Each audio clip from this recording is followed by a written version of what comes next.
All right, okay, I'm going to be serious because this is serious. But first I'm going to talk about how this book came into being because for those of you who don't know, Miscellaneous Press, which is my imprint, was part of the Small Press Network mentorship program, which was held over the last 12 months, or 18 months now really. And this was made possible by Creative Victoria. So that meant that I was given a mentor for this period of time to help bring to life a book or project, which is what Trust the Process is, along with being given some financial assistance. And so I would like to make particular mention to my mentor, Tracy O'Shaughnessy, who's not here, but I wish she was, for her honesty and guidance with this project. And a little bit I might talk to Amy about how she actually changed my idea of how this book should be written, and I think it's better for it. Okay, so now for the names. For their support and encouragement along the way, I have to, talking about editors before, I have to mention Samantha Forge, who was my editor for this, and Sam Ben Sweden, who also assisted me and who was integral to the project. And Sam is over in New Zealand, but my thoughts are with you. Some more names. Okay. Craig Hildenbrand, who is here, and he's probably just surprised. Adele Walsh, Penny Russin, who's in Queensland but also sends her love, Sarah Jansen, and Amy Gray. You have all been my yes. When I send you panicked messages, and I just like touching base and seeing what's going on, and just like and I'm feeling. You know, I'm racked with self-doubt and things like that. You guys are very good touchstones for me. Marty Rowley, where is he? There he is. Thank you so much for your help. It wouldn't have come, he has helped me design all my books so far, and thank you so much for helping me come. This one was tricky, so thank you again, because it's the biggest one by far. And to Sandy Cull, who has proved her cover design talents once again. On the subject, thanks my mother, who is here tonight, as we all now know, for coming to stay with us on the frantic last week of so I could make deadline for this manuscript, because I really don't think I would have made it otherwise. My children are trying to catch my attention. You want some thanks? Yeah, thank you. Thank you. Well, I did in the book. Thank you for everything. I do mention Kira in the book because I overtook her room so I could work in there and not keep up everybody else through the night. Both books. Oh, okay. Let's keep it clean. Let's keep it clean. Okay. Now I'm coming to another important part. My deepest. Whose launch is it? Come on. My deepest thanks and respect to Lisa Dempster, Kelly Gardner, Lisa Heidke, Eliza Henry-Jones, Lee Kaufman, Summer Land, Laura Jean McKay, Angela Meyer, Penny Russin, Annabelle Smith, and Fiona Wood for their guest contributions to the book. Thank you. You didn't have to do it, and it was a really big favour, and thank you for helping me bring this forth.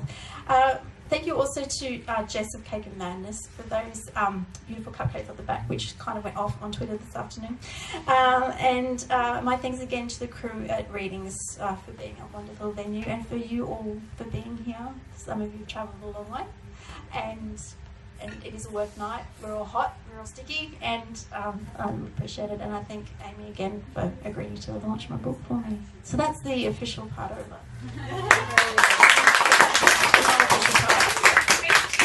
No. Okay, can we just have a raise of hands that the next project is going to be about Karen's family? Possibly, yeah, okay. Plot twist, they're going to be thanking your auntie, and it's all going to be about text messages and FaceTime messages with her. Sosme. I love a good launch.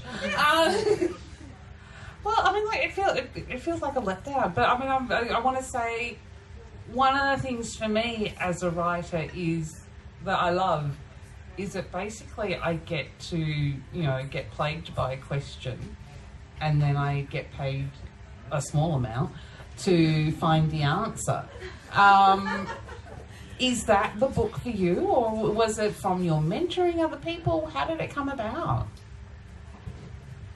Well, the idea of the book has actually been around for a long time. Through people either putting it into my head saying, Karen, why haven't you done a book about this yet?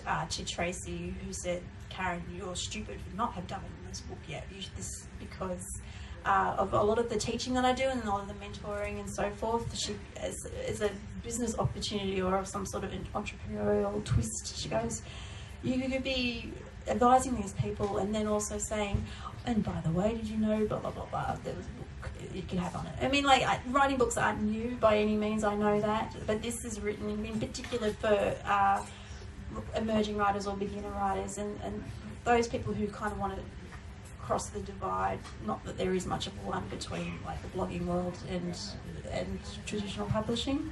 So that's really how it came into being. But it also changed.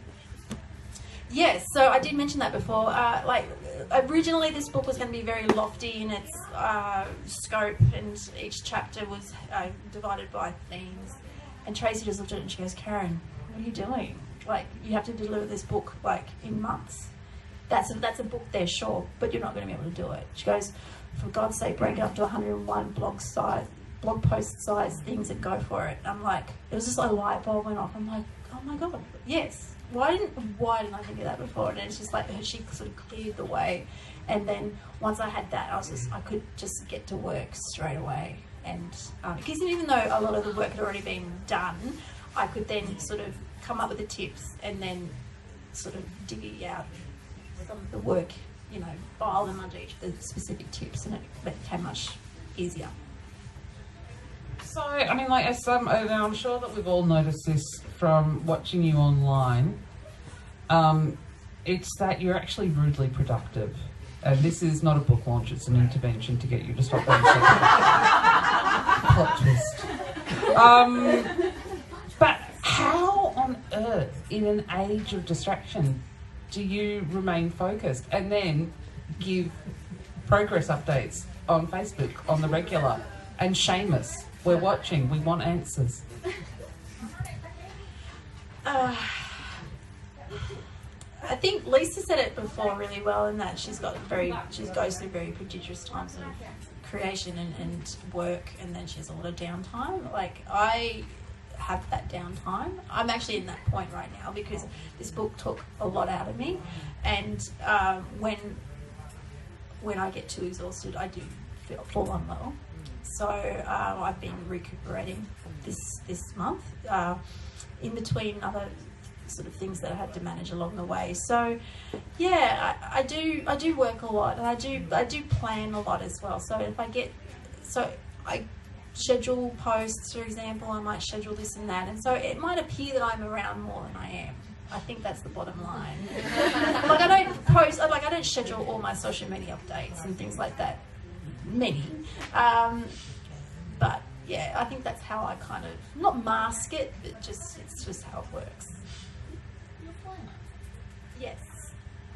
All right. So, but I mean, like, one of the things that we've been talking a lot about balance, and actually, balance is actually a huge thing for you, and so part of that has been, making sure to stop when you're getting to that threshold, and then also planning your social media.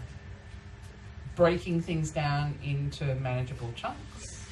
And what are the other things that just sort of help you keep that balance? And also with that balance too, because often when you dip down or you get out of balance, the confidence levels and what you feel you can achieve can also dip. So how do you just manage that?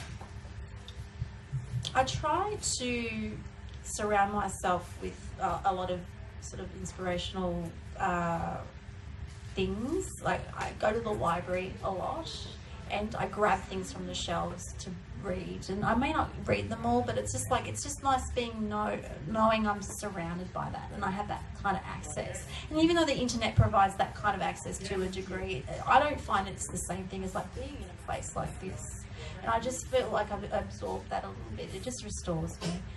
And then, and I do a lot of goofing off on YouTube too, it's got to be said. And like, I watch my favourite shows fanatically and rewatch them, and there's not a damn day I don't miss Hannibal, for example. So it's just like, I think about the things that I enjoy and I love. Twin Peaks for that matter as well, that kind of thing. So it's just remembering the things that inspire me and what had made me want to write in the first place. I keep those in. Now, a lot of that is like, making sure you're surrounded by not only, creative outputs that you love, but it's also creators that you love and organisations that you love. And testament to that is that we're at a book launch and you've only just gotten on stage. We've had a 20-minute panel with 4 different writers. Your book's got more shout-outs than a Wu-Tang album. It really seems that fostering that sense of community is actually hugely important to you.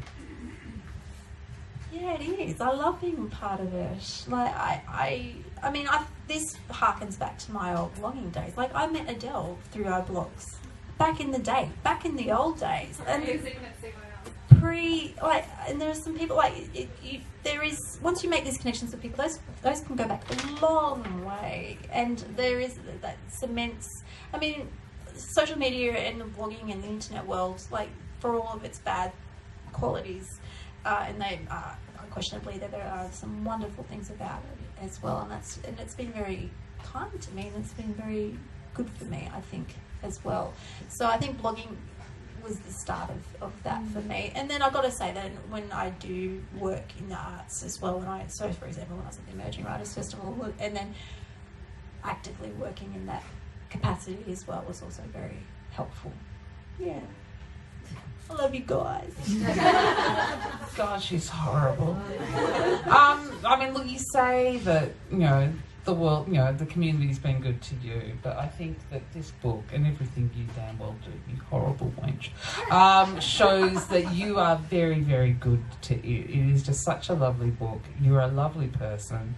I'm going to need like a Silkwood shower after this. I feel too good intentioned. This book is amazing. Please grab a copy. Please stand, come round, have a selfie.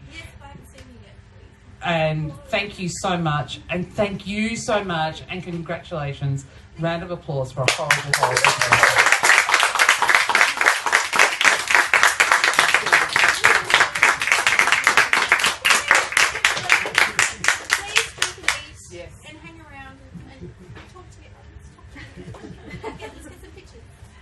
Yay! That's it!